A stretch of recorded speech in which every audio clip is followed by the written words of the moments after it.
the words synthetic and hormones really shouldn't be side by side because technically it doesn't mean anything. Embarrassing as it is, there's still a lot of my colleagues who don't understand the distinction between testosterone replacement and, bro science and using, a bunch of stuff that you got from somebody else at the gym. Little hidden truth out of all of this is that longevity and performance aren't always aligned. What's up, everybody? Welcome to No Limits with Dr. Thierry Jacquemin. I'm Dr. Thierry Jacquemin, a board-certified internist. I deal in large part with wellness, with performance, and particularly with hormones. In reality, I always had an interest. I used to read about, not a lot of people know this, I used to read about hormones well before med school. To be honest, well before I even realized that I was going to go to med school. I guess I should have probably realized that was going to be a thing, but that was always like a particular interest of mine.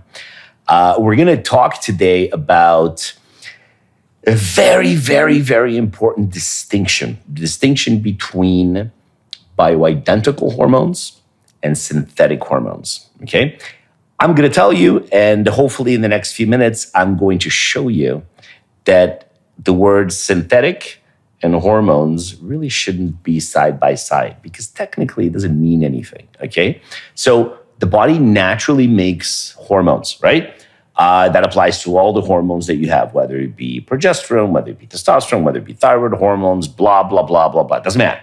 For the sake of this discussion, we're just going to talk globally about hormones. There might be a little example here and there about testosterone or thyroid or whatever, but we'll leave those for later discussions.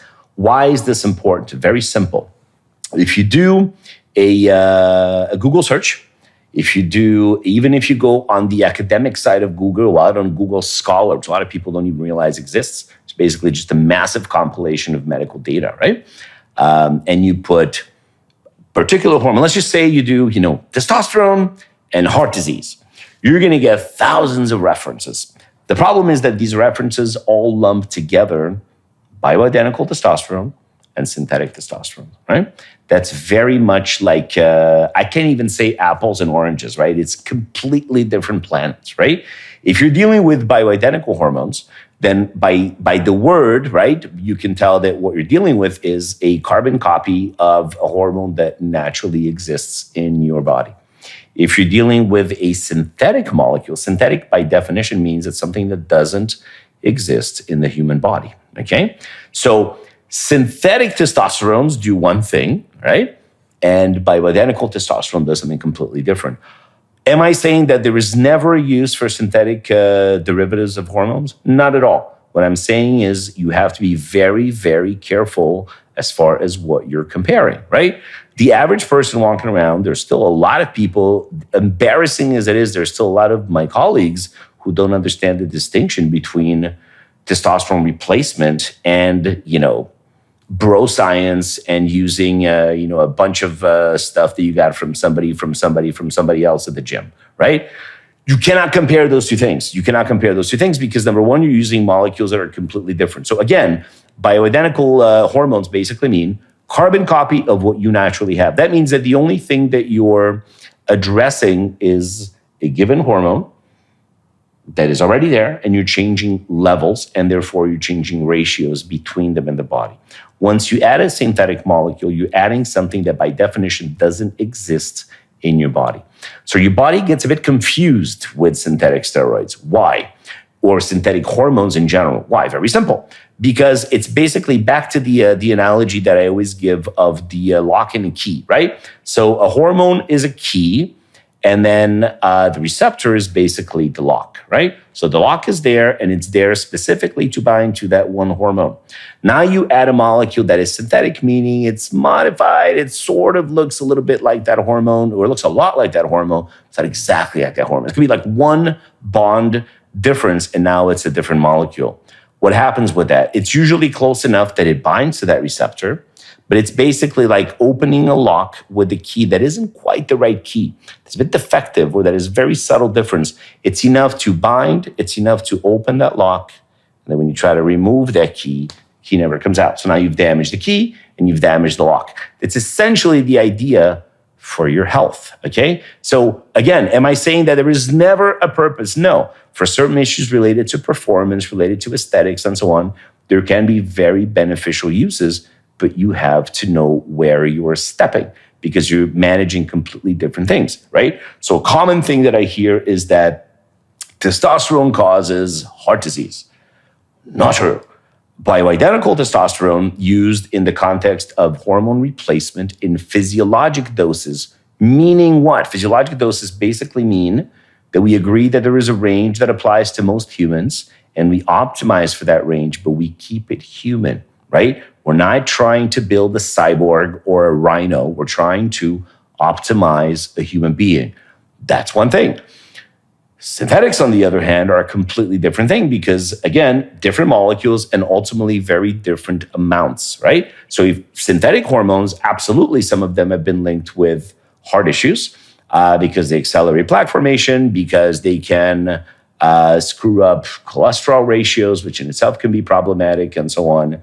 On the other hand, a lot of people are shocked to realize that proper use of bioidentical testosterone actually enhances the efficiency of contraction of your heart muscle, right? So you can actually make heart muscle the way that you can make other types of muscle, skeletal muscle, pump more efficiently, more synchronously by the judicious use of testosterone. So hormone replacement, bro science, not the same paradigm, okay? That's a key feature. And that applies to a bunch of other stuff. People will tell you, hormones cause liver things. No, they don't. Bioidentical hormones do not do that if you use them properly, or they're exceedingly unlikely to do that. Synthetics, for sure, depending on the type of synthetics, depending on how they're made, how they're modified, can be an issue, right? Some of them can be complementary so long as you understand where you're headed, so long as you understand your objectives, so long as you understand what it is that you're trying to do, and ultimately for the time duration, right? So remember also that the little hidden truth out of all of this is that longevity and performance aren't always aligned, right? Obviously, what we try to do in a clinical setting is to combine both as best we can, right? But a prime example is to say, well, if you're trying to be the best whatever at any given sport, there's probably going to be some abuse in your body. You're probably going to be doing too much of certain activities. You're going to have some wear and tear of some joints. You're going to tear some muscles. You're going to have some chronic issues. You might have issues to walk later in your career, but you will have been the best, right? I'm not saying everybody should strive for that, but I'm saying that's a concern. The other extreme is the person that says, well, I'm not trying to be the best, basketball player or power lifter or whatever.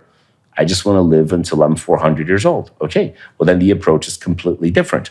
Most people converge somewhere in between, right? They want to try to sort of get the most out of what they can get, but without necessarily sacrificing their long-term health, their longevity, their disease risk, and so forth, right? So the next step to that is, now that we're sort of speaking on this paradigm of bioidentical and synthetic, is the fact that there is also a downside, which doesn't get talked about enough, from your hormone levels being too low, right? So a lot of people will focus on, well, if testosterone is too high, this happens, that happens, this thing happens. Again, we've looked at the fact that a lot of these are myths, and the data really don't show that with the proper use of it. But there, for example, is a very disturbing but very real correlation with, for example, low testosterone levels and issues with immunity, with possibly cancer risk, and ultimately early death, right? So we focus on the fact that, a lot of doctors will tell you, don't worry about it. You're getting older. It's normal. I hate that term, but it's normal that your testosterone is really low. Don't go doing anything too aggressive, right? But at the same time, if your number is too low, you're a lot more likely to die earlier. You're a lot more likely to have major hip fractures. You're a lot more likely to lose muscle mass, to lose balance, to fall, to have a bad quality of life, to be depressed, to be sedentary, to be overweight, so on and so forth, so on and so forth. So the key with all of this, as I tell, is you have to balance and you have to sort of know where you're headed. Again, trust but verify, because hormones are not created equal. Not all hormones are the same, okay? You can talk to a 75-year-old man who does hormone replacement, who does testosterone. You can talk to a 22-year-old who's abusing trenbolone at the gym, and they're both technically using hormones. If you talk and you don't understand those very important semantics, you might be inclined to believe that they're doing the same thing. They're not, right? So the point of this isn't to judge who's doing what. I'm not here for that.